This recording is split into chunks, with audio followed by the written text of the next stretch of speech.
Welcome to another edition of the Verde Valley Experience. I'm your host, Jennifer Cohen. Thank you so much for joining us.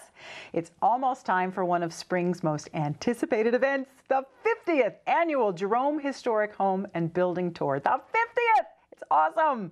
President Donna Chesler and Liz Gale, who's the Vice President of the Jerome Chamber, they're in the studio today to tell us about the longest running home tour in Arizona.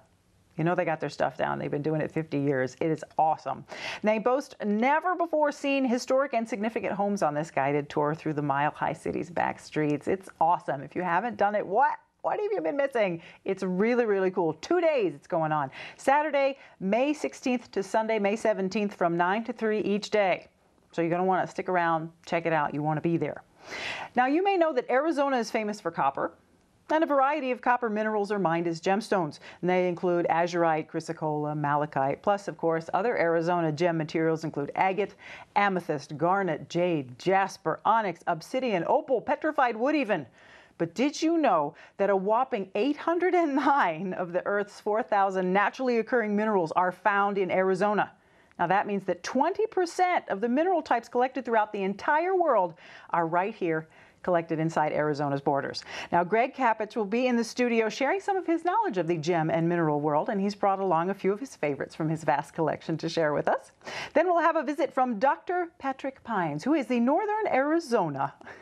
He's the president of the Northern Arizona Organic Beekeepers Association.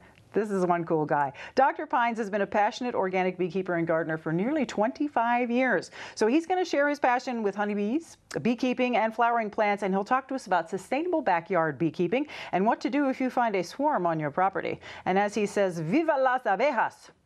Long live the bees, which is very important, as we all know. So good stuff there. Then we'll travel on location to Sedona and meet with Tanya Sims, who is the executive director of the Verde Valley Habitat for Humanity. And we'll meet at their site of the latest habitat build. Now, this is Habitat's 13th home in the Verde Valley, and it is their first green build for which they've been granted the coveted LEED Platinum certification. Now, Tanya will take us through all of what went into this amazing project for this amazing organization. And then we'll round out our show with a performance by the musical duo A Touch of Europe with singer Vismaya and gypsy jazz guitarist Lake. Now, these two amazing performers play Latin, jazz, pop, and blues. Vismaya sings in French, Spanish, Swedish, and more. You may have seen them playing around town, maybe at the Marketplace Cafe in VOC or Tlaquepaque. If you haven't, today you're going to get to see them live, and so you don't want to go away. Lots of good stuff on the show today. So we're going to go ahead and get right into it. With us today, we have Donna Chesler, who is the president of the Jerome Chamber of Commerce, and we have Liz Gale, who is the vice president. So you are very well you're representing today from the Jerome Chamber. Thank you so much for being here. It's our pleasure. And congratulations on your 50th year of the Jerome. We're really excited about it this year. This is awesome. It is. Bet. I know. It's definitely a mark for our town, and to have something like that run continuously without a break, it's pretty. It's been a pretty great. You must be tired. We haven't been doing it the whole 50 Definitely years. not. Definitely not. You're not old enough for that. But I bet you pour your heart and soul into it year-round. We do. We do. Yeah. And it's been great because we get to know different parts of our community again.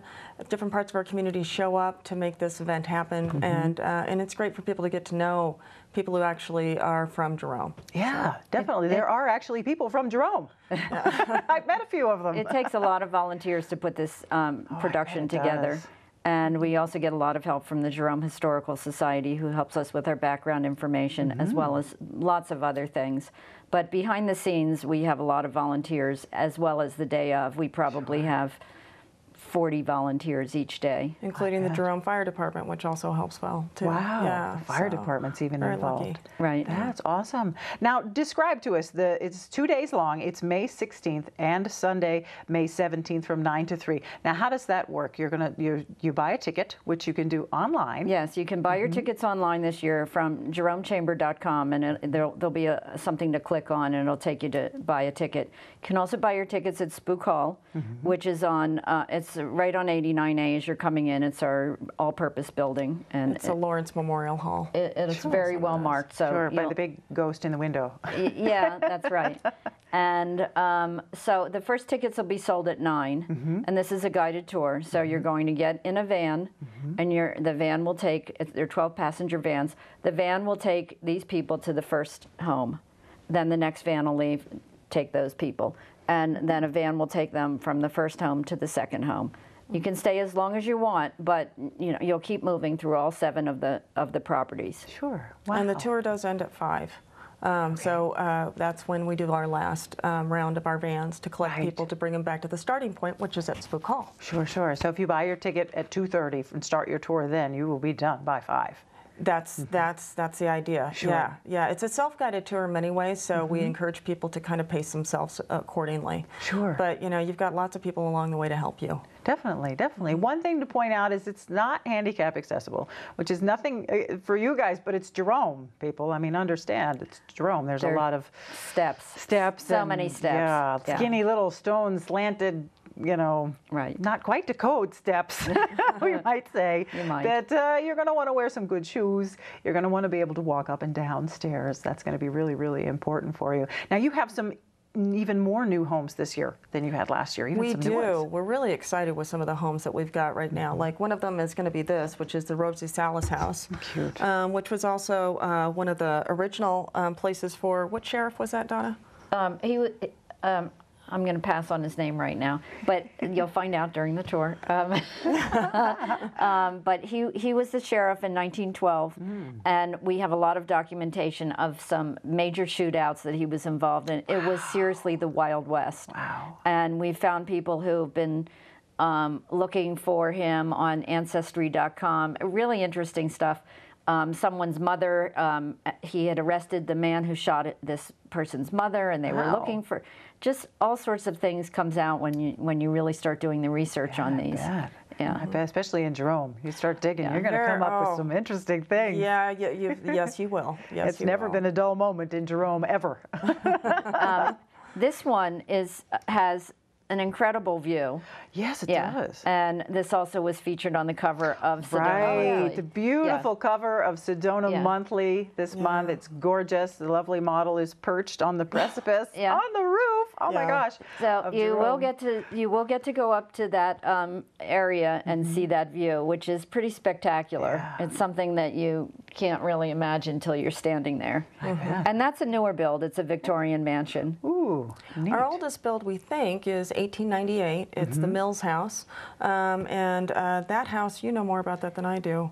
Yeah. That one's on the boardwalk, and the boardwalk is again, there are going to be a lot of steps, and you'll go up to the boardwalk, which runs on Magnolia Lane. It runs in front of the homes. It's really charming, and that was built in 1898, and an engineer named Mr. Mills built the house, and it's had 4 or 5 owners and very lovely renovations over the years. Nice. Yeah. That's wonderful. I love seeing inside other people's homes. I really do. It's so fun to see how people have decorated. I love the architecture, and some of the older ones were tiny. I'm sure the sheriff's house is not very large. Well, yeah, it was also rented as a duplex, so many people, everybody took every space available that was sheltered up there. Of course. So I'm sure that, over the years, many people have lived in that space. Definitely. And then you have one more poster here. What is this? This one is called the Paul Nonast home. And this man, Paul Nonast, is a Jerome treasure. Unfortunately, he died in the mid-2000s. He was a student of Paolo Soleri from Arcosanti. And this was his working studio. And it's made of stone. It has some pools. They're not filled with water, but they're areas where water would go. Sure. It's so interesting. People are going to really love. We're just going to be looking through the many doors of this, and you'll be able to see into each room. And then he had another home that he built that he lived in.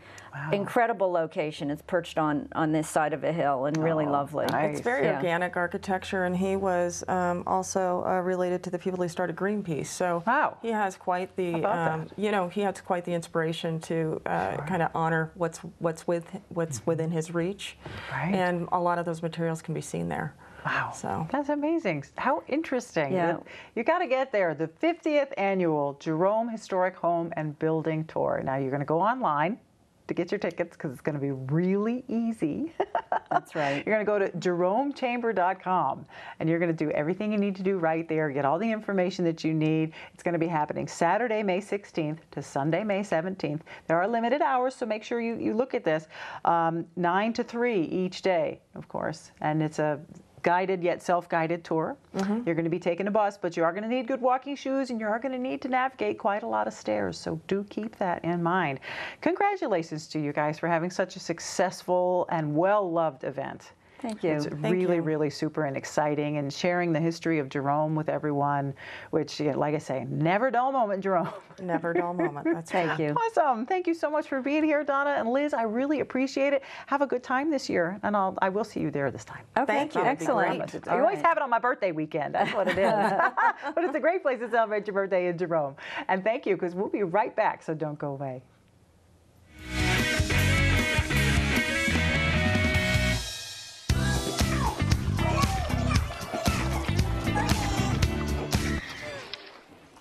Looks like it's done.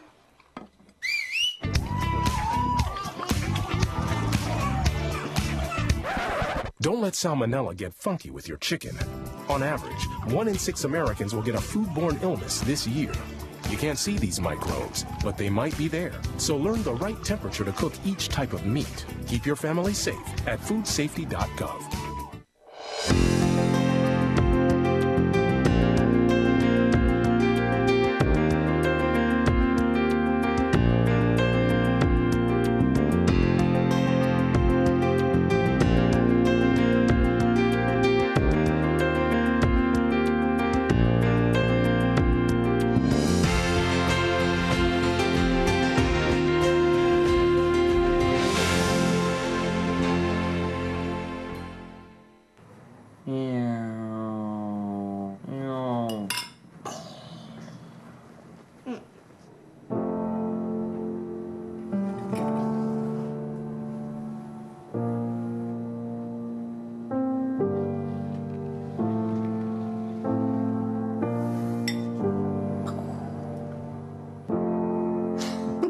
Visit aarp.org/caregiving for information on how to provide even better care for the person who wants to care of you. Hello, welcome back to the Verde Valley Experience. I'm now here with Greg Capach, and yes, of course, I asked you how to say it, and then I said it wrong. Capach! I like it! Natural blonde. Now, Greg, you are an awesome mineral collector. You have brought all these wonderful things to explain to us. We have an upcoming Sedona, let me read this so I get this right, the Spring Mineral Jewelry Expo and Sale that's going to be happening in Sedona. And so you're here to kind of pique our interest, to whet our appetite for gems and minerals. Thank you so much for being here. It's my pleasure. So I bet it was challenging for you to pick the pieces to bring. You have quite an extensive collection. I've been collecting for about 15 years, and my wife and I have close to 1,000 pieces in our personal collection. So what we wanted to do is just bring a wide variety of things that people will see at the show in May and talk about them. Sure, very good. Where do you want to start? Well, we'll start with this. Most people know what this is. This is an amethyst cathedral from Brazil. But the interesting thing about an amethyst cathedral is that this is actually how it grows in the mine. But what happens is there's a second piece, and so it comes out in a rock like this, and they cut it in half. Some of them have absolutely nothing in them, and some of them are absolutely beautiful like this. Sometimes half will break, and so they can only salvage one half. Sometimes you can get a perfectly matched pair, and those are extraordinarily beautiful. Oh, I bet. Yeah, these are lovely. And we've seen these in a lot of places, and so gorgeous. I know several people who have them, and I've seen enormous ones. Oh my gosh. And it's amazing. It just, a million years to make that. It's Mother Nature. They've been found as big as 30 feet.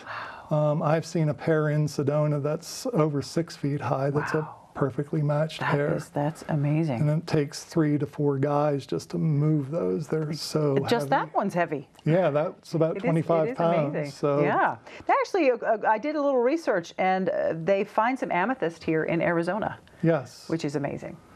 You know, Brazil, Arizona, yeah, they're right next door, so of course. And it just so happens that I have a piece of azurite here. Now, the amethyst that gets found in Arizona is, most of it comes from the Queen Creek area, and it's not generally the same quality as the amethyst that you'll find in Brazil, but occasionally you'll find a really good specimen of it. But Arizona, as a region, has a wider variety of rocks and minerals than anywhere else on the planet. I know. So you can find everything from clear quartz crystals to azurite, to selenite, malachite. There's a lot of iron-based minerals here because of, obviously the red rocks of Sedona, but a lot of area of Arizona has iron in the dirt, and so you'll find a lot of mineral specimens with iron in them, as well as copper-based specimens. It's a perfect environment for growing all kinds of cool things. Now, the official mineral of Arizona is turquoise, but my favorite is chrysocolla, because it is absolutely so gorgeous. That piece you have there is really beautiful. Yes, now this is mostly azurite and malachite, but the light blue on this specimen is chrysocolla. Beautiful. The most sought after chrysocolla is from the most sought after turquoise from Arizona is from the Sleeping Beauty mine down close to Globe, Arizona. Yep. But chrysocolla is, again, it's a iron-based mineral, so it's widely available all throughout Arizona. And we have hundreds and hundreds of pounds of it at our house. Wow, so that's amazing. And it makes beautiful jewelry. Just the stones that get cut from it get turned into absolutely gorgeous, gorgeous stuff. Now, this is something I've never seen. Can you tell me what this is? Sure. The reason I brought this is because not all rocks and minerals are found in the earth. This is some things need help by man. And so what this is it's called carborundum. It's man-made in China. So what they do is they take carbon and they take sand and they put it into an oven that's been treated with pressure, and so they pressurize it and heat it up. The two minerals fuse together and it creates this beautiful specimen. Wow, it's amazing. I don't know if you can see it, but it's a bit like a Christmas tree. It's bright green, it's bright purple, it's bright blue, it's got a little black in there, and then there's crystal colors. I don't know if it's coming out, but that's exquisite, but it does look like a piece of carbon. You're right, you can very much see that it's like carbon. That's on you. Can you do anything with that, otherwise display it, or is it too fragile? We use it in display throughout our house. I mean, even though a lot of people are pure natural mineral people, we are not those types of folks, and we have them displayed on tables in our home just because it's extraordinarily beautiful. It is extraordinarily beautiful. I mean, they're all extraordinarily beautiful. You brought this wonderful piece of quartz that looks like it's been snowed upon. This is actually cool. This is a clear quartz cluster, and this was found in Colorado. Now this is pretty rare. It's mined out. It was mined out back in the 70s, but basically clear quartz is found all throughout the world. The quartz from Colorado, as you noticed, is it has these little snowflake things that are growing around all the different points, and this is our personal specimen out of our collection. And it's very difficult to find, but I wanted to bring some rare things to share with your viewers. So. Yeah, that's awesome. And you've got a wonderful large piece of, is this quartz here? This big piece? It looks a little different. This is different. This is actually Nica selenite, and this is from Chihuahua, Mexico. They were mining lead and silver in a mine in Mexico, and they needed to drain the cave so that they could get further into the mine, and below, the area below where they were mining, they found this selenite. Now, the longest piece of selenite in that cave was 38 feet. The cave is actually called the Cave of the Giants. It's the largest crystals ever found in the world. Occasionally, the National Geographic TV channel will run a special about this cave. The miners last year finished mining the lead and the silver, and the Mexican government wanted to protect the specimens, so they told the people that were mining that they needed to just shut the pumps off.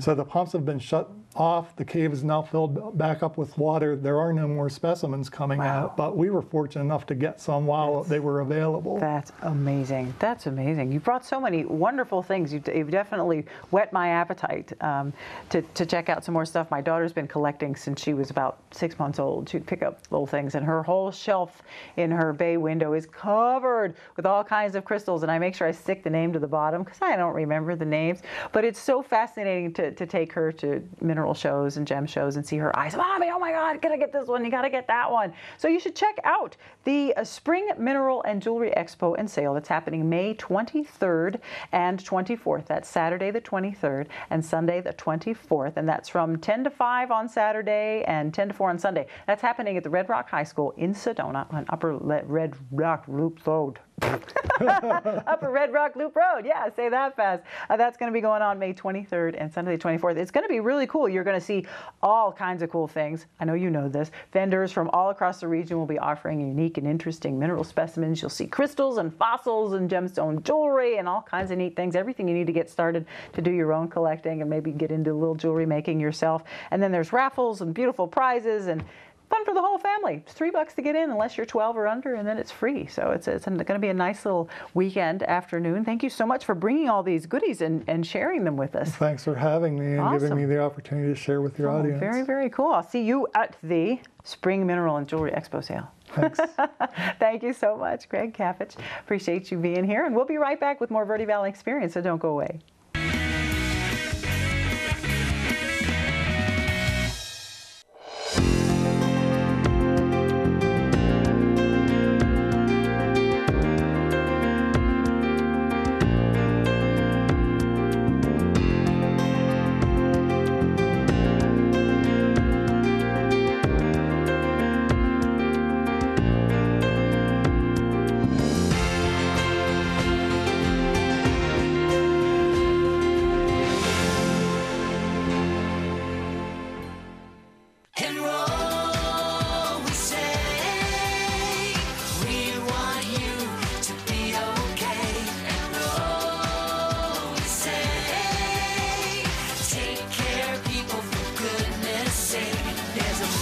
Every budget, so don't accept defeat. Now you can get covered and still buy me treats. You take care of your pets. Now it's their turn to take care of you. Visit getcoveredamerica.org to learn about your health insurance options. How can I help my daughter with her reading? Searching for help with Dachshund reading. No. Let me try. Sarah's bright, but when she's reading, she has trouble sounding out words. Playing world music. What? I give up. Wait, I was trying to show you how Sarah feels every day. Frustrating, isn't it? Redirecting to understood.org. Join parents and experts at understood.org, a free online resource about learning and attention issues to help your child thrive. And welcome back to the Verde Valley Experience. I'm now here with Dr. Patrick Pines, who is the president of the Northern Arizona Organic Beekeepers Association. That's a wonderful title. I like that so much. That sounds very, very cool. You've been a passionate organic beekeeper for nearly 25 years. That's right. How does someone get into bees? I fell in love with honey when I was very young. Oh, yeah, who isn't? And I always thought that I could never be a beekeeper, that I would just always buy honey. Mm-hmm. And then when I was in my late 20s, I discovered that I actually could do that. So I was kind of inspired to produce my own honey and get my first beehive. Wow, that's fascinating. That's quite an involved process, honey making. Yes, or at least for the bees it is. They do all the work. In some ways it's very complex being a beekeeper, and in other ways it's very simple. Huh. So it's kind of both. Wow. Well, and you are an organic beekeeper. I am. And my question was, I figured beekeeping was naturally organic because I figured they're so sensitive to chemicals that you'd have to do it that way, but apparently not. Yeah, unfortunately, beekeeping has been industrialized just like the rest of agriculture. Huh. So large-scale industrial beekeepers who are trying to make a living from honeybees, they have to contend with a lot of diseases and other sort of maladies of the honeybee, from pesticides and from moving them around and all kinds of other things that we do with bees. And so the way that those beekeepers to survive is to use a lot of the chemicals and other things that are not good for the bees, you know, that come out of industrial agriculture. So I'm small scale. I've always been an organic gardener and beekeeper, and I really believe strongly that that's the proper ethical approach to our relationship to the land and to honeybees, and it also works. It works really well, especially at the small scale, and you have healthy bees and you have really, you know, beautiful, healthy, nutritious honey that doesn't have all of those petrochemicals in it. Right, you frightened me now because I eat a lot of honey, and I never thought that my honey could have some extra stuff in it that I don't care for. Yeah, that's possible, unfortunately, because we don't have a standard in the United States for what honey is. So your best bet really is to get to know a beekeeper and get to know, you know, he or she really well and learn how they keep bees and sort of figure out whether they're doing it in an organic way or at least in what we call a treatment-free way as much as possible. Treatment-free, that's interesting. So there are definitely different qualities of honey. Yeah. For sure, and we have some excellent honeys here in this part of Arizona. Yes, I've turned into a major honey fiend since moving here, for sure. Plus, it's helped with my allergies. Yeah. That's not just poo-poo myth. That works. Yeah, absolutely. The mesquite, I noticed, is just beginning to bloom today. And I was watching the bees at the base of Thunder Mountain working on the first mesquite blooms, and you can see the little pellets of pollen on the legs of the bees. And you know, when we eat honey, we get some of that pollen, so we build up immunity to those kinds of allergies. That's true. Yeah. Now, are there regulations regarding beekeeping in cities and stuff like that? It varies quite a bit. In the last few years, urban beekeeping has become very popular throughout the United States, so a lot of large urban areas have recently legalized beekeeping. Like Austin, Texas, New York City, Los Angeles. Here in Arizona, it varies from community to community. I know it is legal within the city limits of Cottonwood, which is great. And other places it is legal in certain counties, but there's really no uniform law to really govern beekeeping.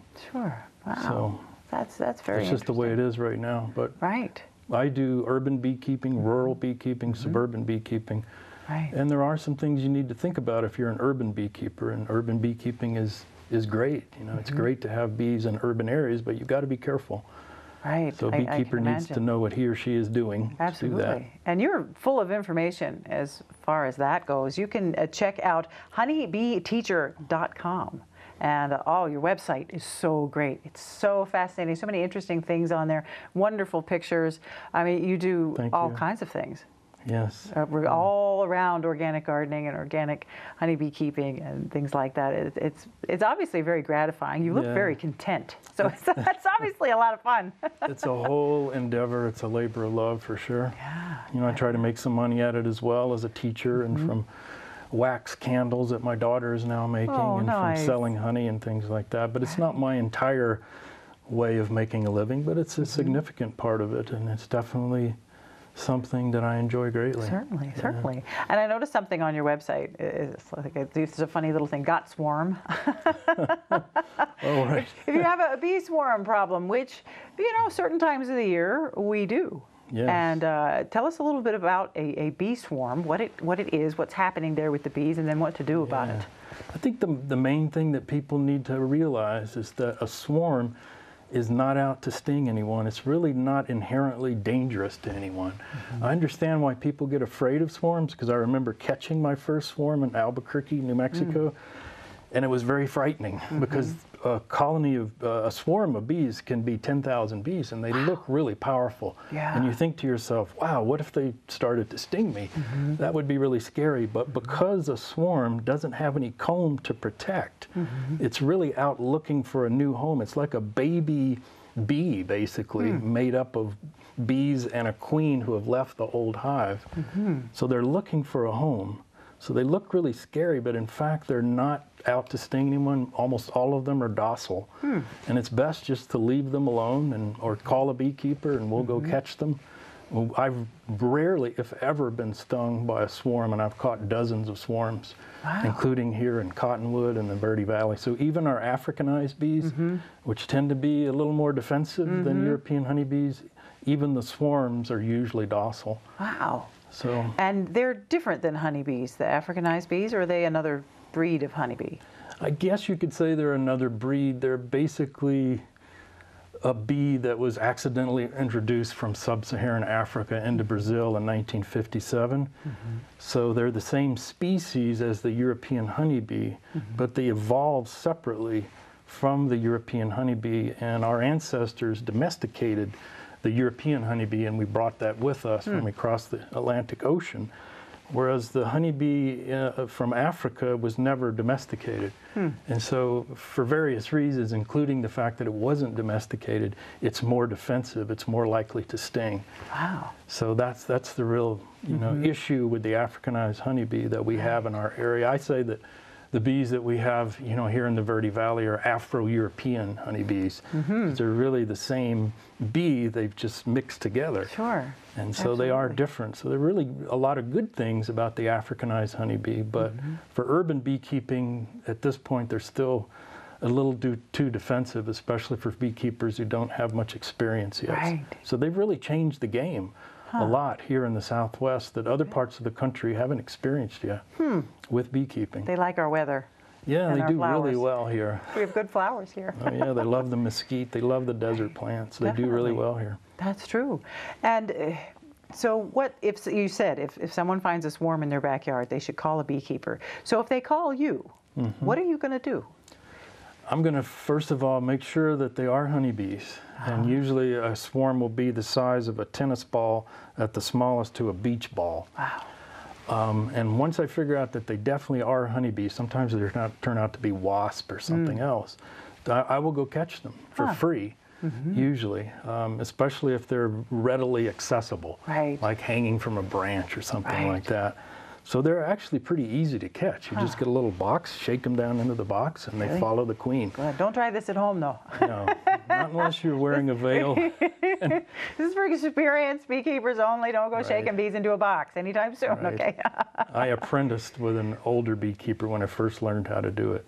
But it's actually one of the most fun parts of beekeeping that I really enjoy is catching a swarm. Catching a swarm. So if somebody calls me or other members of NAOBA, we will almost always catch a swarm for free, unless it's in a really inaccessible spot where we've got to spend a lot of time getting up on a ladder or something like that. But they're basically, just free bees for us. Right, so then what do you do with the bees afterwards? We put them into a hive, and usually they stay in the hive and become a healthy colony. Nice. Yeah, I caught one in Uptown, or here in Cottonwood last springtime, and they were a lovely sweet-tempered colony that did really well. Yeah, they were hanging on a pine tree, and I just put the box underneath and put them in. Flop, they went. Yeah. Geez, I've never heard someone say that about bees. They were lovely, sweet-tempered, docile. Like you're talking about puppies or something. Yeah, they're like babies in a way. Yes. See, I did not know this. Yeah. I did not know that the bees had personality and they could be lovely and sweet. I absolutely respect bees, and I have this attraction. Apparently, I must smell pretty good whenever we're shooting out and about on location. Darn if a bee doesn't land right on my face. Wow. And then it spends a lot of time in the hair, and everybody looks at you like, oh, what do you want me to do? I'm like, don't touch me. Don't touch me. During one of my wedding, a bee went across my bouquet and down my dress. Can you believe it? Down my dress. And my husband pulls his tuck sleeve down, and he reaches forward, and and I'm going, don't touch the bee. Don't touch the bee. Because I'm thinking he's going to smush the thing. It's going to be. I love bees. They're awesome. They get a bad rap. They really do. Absolutely. Bees get a bad rap. We need honeybees. Now, what can we do to help the honeybees in our own backyard? The main thing that you can do to help the honeybees is to grow flowers, plant flowers. Bees' lives are completely interdependent with flowering plants. And many of the problems that honeybees are having, especially in industrial agriculture, is that they don't have enough diversity of food to eat. They're having to eat only one species of flower, like the almond or something like that. They really need a diverse diet of plants, and we as human beings can spread out wildflower seeds, sunflower seeds in the areas where we live that are really good for honeybees and other pollinators. So that's the best thing that non-beekeepers and beekeepers themselves can do. That's part of what I do as a gardener, is I've learned to give back to the bees by planting those flowers that they love. Very Nice. Yes. Well, there you go. Get out and plant some flowers. Absolutely. Viva las abejas. And check out honeybeeteacher.com. It's really, really cool. And you can also, if you want to give Patrick a call, you can give him a call at 928-600-1193. That's 928-600-1193. Check out honeybeeteacher.com. Really cool stuff. Lots of information. Thank you so much for being here. Thank you for having me. This has been great. I love bees. I think they're awesome, and I love what you're doing, and I've got to try some of your honey now, because I consider myself a honey connoisseur. So. Should have brought you some. We'll see. Thank you said, so much. Viva las Appreciate abejas. Thank you. Dr. Patrick Fines, everyone. And we'll be right back with more of the Verde Valley Experience, so don't go away.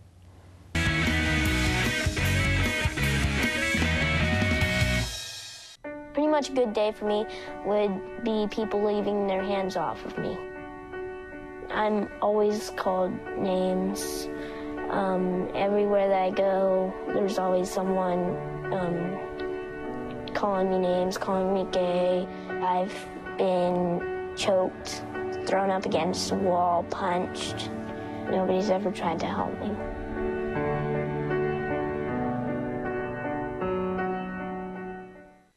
Okay, Simon, what do people wear?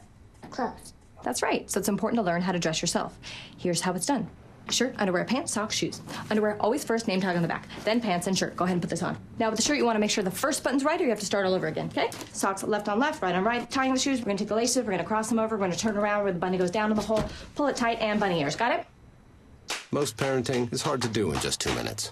But 2 minutes twice a day making sure they brush is easier, and it could help save them from a lifetime of tooth pain. When some people struggle with their mortgage payments, they become frozen, petrified. Not knowing what to do, they do nothing. But the people who take action are far more likely to get the most positive outcome. Making home affordable is a free government program. Call now to talk one-on-one with a housing expert about the options that are right for you. Real help, real answers, right now.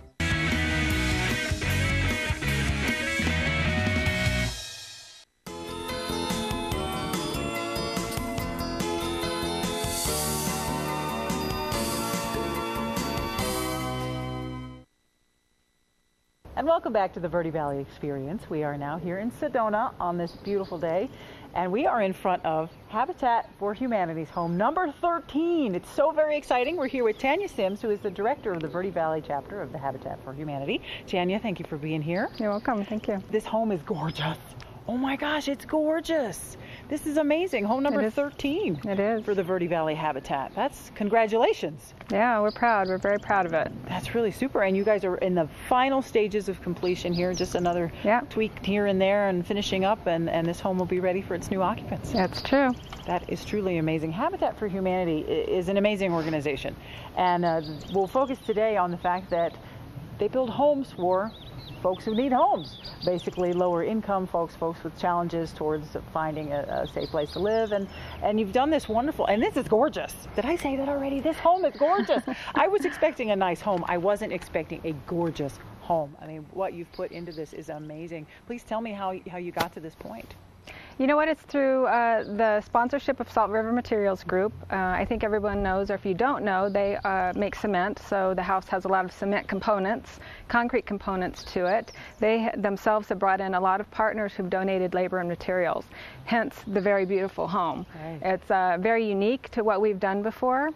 It's our first home in Sedona, so even more unique. And Sedona does have some building requirements that they don't have in other communities in the Verde Valley, so we've had to comply with those requirements as well. So, hence this beautiful home. It's wonderful, and it's a green home. It is. It's an LEED certified home. LEED. And what does that mean exactly? I don't know what LEED stands for, truthfully. It's an acronym, and I'm horrible about remembering what that acronym stands for. But basically what it means is a lot of components, building supplies, materials that go into the building of the home have to come from a source that is also part of Green Build, like the lumber for the garage. You have to track where it came from and how the distance that it came from. The house itself has to be within walking distance to several different businesses and stores and schools and things that the occupants, the homeowners, would utilize. Sure.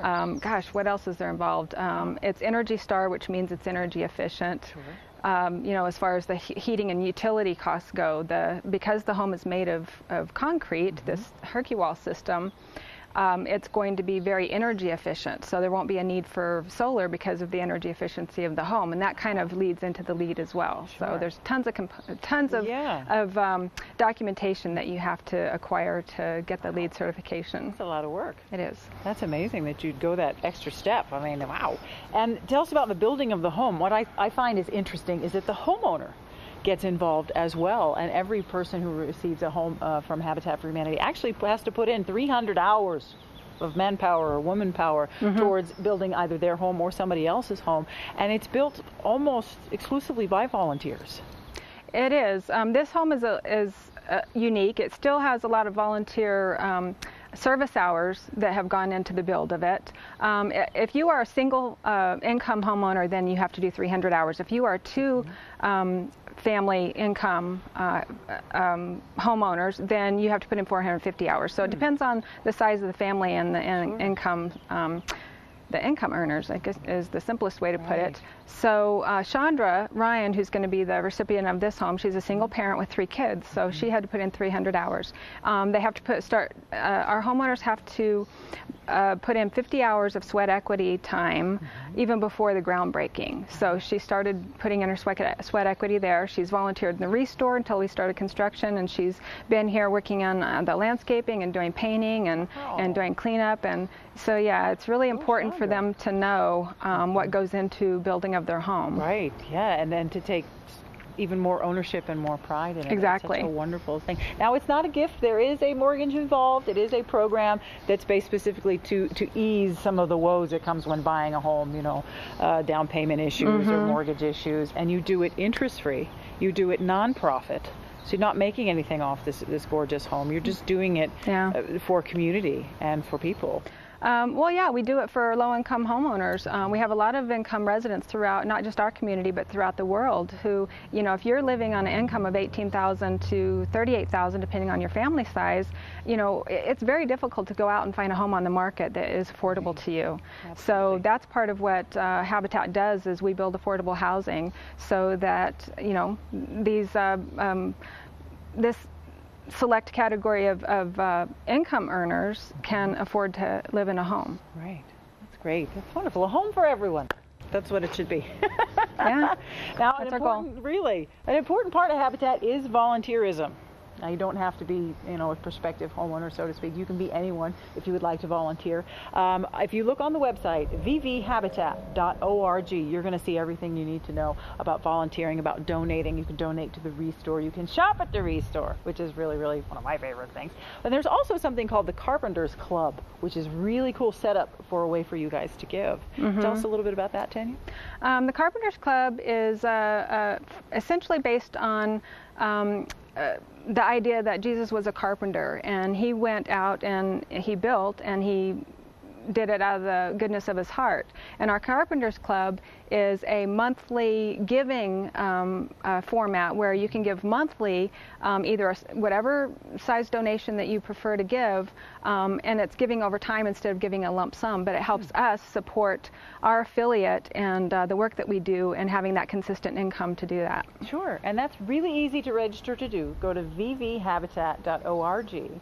and you go to the section for donating and giving, and you go to the Carpenters Club section. And all you got to do is sign yourself up, and then every month the $10 or the $20 or $500, however you'd like to donate and be generous, it's going to automatically be taken out of your bank account or wherever, so you don't have to think about it anymore. You can give without thinking, which is great. That's the way it should be done. So you can sign up for that and get that taken care of. One less thing to worry about, of course, tax deductible. Yes, of course, as always. So vvhabitat.org, that's where you're going to go. You're going to go to the website. You're going to see all kinds of stuff. Great information about the homes, great information about giving and donating and being part of the wonderfulness that Habitat for Humanity is. You know, being part of creating a home for someone else, even if it is just through donating $10 a month, or perhaps a little manpower, a little man hours, some sweat equity. We all have that to give. If we don't have money, sweat equity is always available, and it feels good for sure. Tanya, thank you so much for being here. You're welcome. And thank you for the work that you do for Habitat. And this is it's such a beautiful home. Did I say that? It's really, really beautiful. We're going to get a tour now, which I'm so excited. So thank you very much for being here. Tanya Sims, the director of the Verde Valley Habitat for Humanity. We're here at Habitat Home number 13, and we'll be right back, so don't go away.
Visit aarp.org/caregiving for information on how to provide even better care for the person who once took care of you.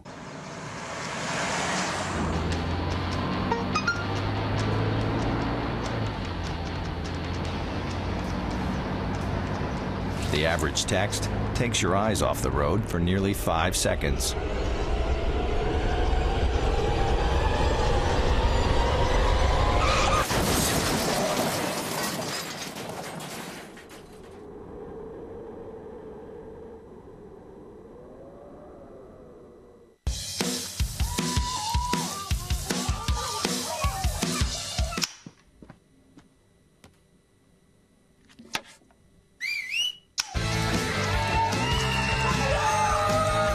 Don't let E. coli mosh with your food. An estimated 3,000 Americans die from a foodborne illness each year. You can't see these microbes, but they might be there.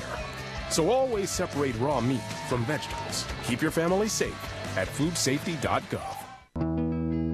Des yeux qui font baiser les miens, un rire qui se perd sur sa bouche. Voilà le portrait sans retouche de l'homme auquel j'appartiens. Quand il me prend dans ses bras, qu'il me parlait tout bas, je vois la vie en rose. Il me dit des mots d'amour, des mots de tous les jours, et ça me fait quelque chose. Il est entré dans mon cœur une part du bonheur dont je connais la cause. C'est lui pour moi, moi pour lui dans la vie. Il me le dit, le j'irai pour la vie.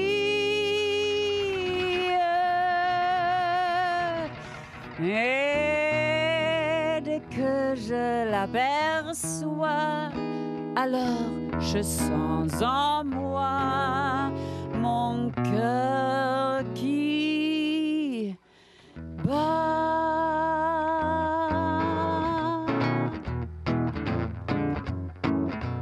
Hold me close and hold me fast, that magic spell you cast. It is la vie en rose. When you press me to your heart, I'm in a world apart. I'm in the world of roses. When you kiss me, heaven sighs, and though I close my eyes, I can remember you Mais oui, quand je dans la vie, c'est lui pour moi, moi pour lui dans la vie. Et dès que je l'aperçois, alors je sens en moi mon cœur qui bat.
That magic spell you cast,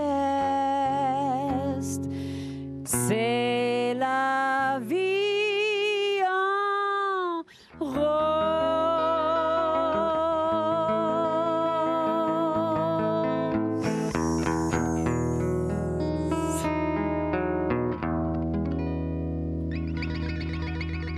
Wonderful. A touch of Europe, everyone. That's fabulous. This is Vismaya and Lake, the gypsy jazz guitarist. Yes. Gotta love that. You guys are beautiful together. Well, thank you. How long have you been playing together? Well, Lake, did you make count? A couple of weeks? No. 6 days. Actually, more than half a year, actually. Wow, nice. Yeah, soon it's going to be 1 year. Nice, nice. Seems much longer by the looks of you, because you just play so well together. Well, thank and you. I just love it. I love it. Your voice is gorgeous. Thank you. It's Thank wonderful you so and melodic. And thank you for singing one of my favorite songs. Yes. And besides French and English, you also sing in Spanish and Swedish and Swedish, yes. Portuguese. Portuguese and German. And German. Wow. Yes. How about Italian. Lake knows. You know, she lets me know a few he's the things, Django Reinhardt here of that's this, amazing. Yes. Northern Arizona. Maybe not everybody knows who Django Reinhardt is. Right. But Famous gypsy jazz guitarist from France. And that is the style in which you play in Lake. One of his styles. Yes, sure. Yeah, and you have your own group as well, don't you? The Gypsy Jazz group, Zazu? Yes, I do, yes. We do a lot of swing Django type stuff. Nice. Wow. Yeah. That's awesome. Very danceable. Some melancholy stuff, some fast, some slow. Yeah. Nice. Nice guys stuff, must keep busy. Great stuff. Not as busy as we like, but... Well, sure. Well, I've seen you play around town. I know you play at the Marketplace Cafe in VOC. I know that you play in Tlaquepaque. Yes. Have you played anywhere else? Well, I've done sound bites quite a few times. Right. Relics. We did a New Year's Eve show called Midnight in Paris at the Relics. How nice. Yeah. Well, that's very if it wasn't for the snowstorm, we probably would have had a really packed house. But, that's true. The snowstorm of the century. If you weren't here New Year's Eve, we'll never forget that one. I know, we never for sure. But that was fun, and we have some dates coming up again at the Marketplace Cafe. All right. 2 Saturdays in May. Sure. Then Wonderful. I take off for Europe for a while. Oh, wow. Yes. Going to She's Europe. going to be in Paris. Yeah. Paris, I'm going to Don't sing again. remind me. Oh, how wonderful. We're That's losing great. You're her. going to go teach them how to sing in French, huh? I hope so. She won't be back.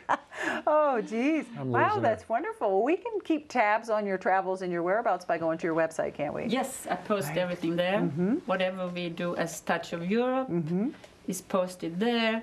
Lake is not so much into websites and Facebook. Well, sure. and- Mr. Yeah, Anti-Technology off grid, here. Yeah, well, I guess we can reveal that on tape. Yeah. Let the guitar speak Yeah, for let the- itself. let the Oh, music yeah, play. you don't You need got it. anything. You got it. That's It's what enough of all That's this. wonderful. It's very refreshing to find someone who, you know, says, different, I "Hey, guess. I'm here. This is what you get." That's really awesome. Now you're going to sing a song next that you wrote. Okay. Is that correct? Yeah, I wrote the lyrics. I lived in Germany 10 years and worked with a wonderful composer friend, Nenad Mandic. We've written many songs, and this song, he did the music and I did the lyrics, and I call it "Come Back to Myself." It's sort of a spiritual statement. I'm talking right into. Well, do I need to very be so nice. close? That's very that's very fitting, You're doing being that we are in the beautiful, Verde Valley. We have Sedona, Yeah, so you exactly. know So here we go. that's very important. You have to be like really close, like this close. Do I? And I know No, you I'm guys just have kidding. some YouTubes out, just so we can check out Yeah. we can check out you Yeah, on yeah. YouTube, can't we? Oh, Like if we Zazu. look Yeah, up there's a bunch of Zazu, stuff, yeah. Yes. Zazu, we can there's look a up bunch of Zazu ZAZU stuff. on YouTube. ZAZU, yeah, there's a bunch of stuff. You can see the Gypsy Jazz guitarist. How about you? I as do far have as- a YouTube channel Excellent. called Ingrid Hegelberg. Ingrid Hegelberg. That's my Swedish legal name. Sure, which is lovely. I know. And your website is ingridhegelberg.jazz.com. Yeah. So lots of ways to find you and see what Yes. you're up to and, Yeah. and listen to more music from both of you Yeah, I guys. hope That's so, really yeah. super. Fabulous. Well, thank you so much for being here. I really appreciate it. It's really lovely. I love hearing songs in different languages, so that's a real pleasure. And I'm impressed. What was that, 5 different languages? Oh, whatever. That's impressive. I can barely sing in Whatever. English, Yeah, so to I sing in know. 5 different languages I know, is and truly it's- impressive. it's Can you play guitar in 5 different languages? I try. I got Feels about right? 2. You right? Maybe Plays 2 a lot or of 3, different and that's styles. about He's it. really I good. bet, Yeah, I he's, bet. he's That's excellent awesome. there. Well, thank you guys so much for being here. Thank you, And- yeah. All right, we'll hear this wonderful play another song. one. Is And it he in will- German or is it in English? No, it's in English. Fabulous. Anyway, we'll be able to understand. Awesome. Thank you guys so much. Thanks. Thank you. A touch of Europe, everyone. Are we looping this? Not looping. No. I'm dreaming again. I'm back in the game. I found the perfect love. I know it so well. It's easy to tell when love is in the air. But I know that I'll always come back to myself. I always come back to myself. Together you fly, a dance in the sky. The love can make you high.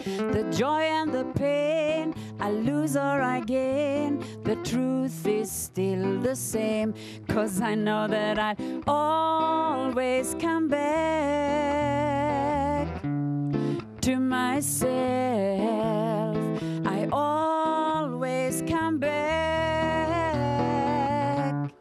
to myself.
on my own, and life goes on and on.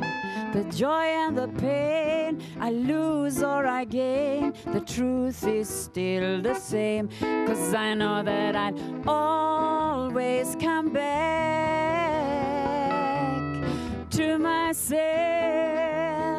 I always come back to myself.